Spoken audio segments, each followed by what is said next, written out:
Ganito ang mutya ng mangga mga kaibigan. Tubis mangga na maliit, subalit naging bato. Pagmasdan mong mabuti.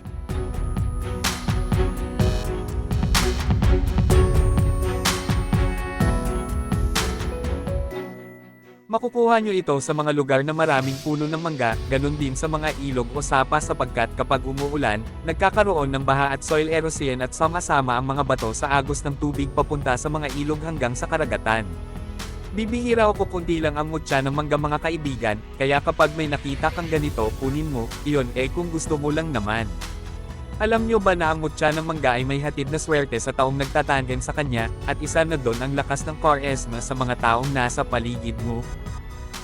Kung dati hindi, kunti lang ang naa-attract sa iyo ng mga tao, kapag may dala ka niyan magiging malakas ang dating mo sa kanila, magiging kahali-halina ka at lalakas ang iyong appeal sa mga babae o lalaki, na tulad ng nakakalaway na mangga, subalit mag-ingat maaring makarami ka ng babae o lalaki o partner sa buhay kung hindi mo ito pipigilan, na magdulot ng hindi maganda at makasakit ka ng damdamin ng iba kung hindi mo kayang kontrolin ang iyong sarili dahil sa lakas ng iyong dating para sa kanila, kaya pumili lang ng isang iibigin at mamahalin. Swerte rin sa paghahanap ng anumang uri ng trabaho na pasok ka sa qualifications nila.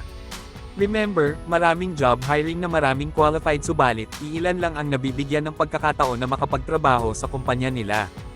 Proteksyon din ito laban sa mga usog o bales, mga negatibong elemento na maaring magbigay ng pinsala sa iyong katawan. Iyon ang bisa ng mutya ng mangga kapag kayo ay nakakuha. Hanggang sa muli, God luck, God bless at ingat po kayo palagi.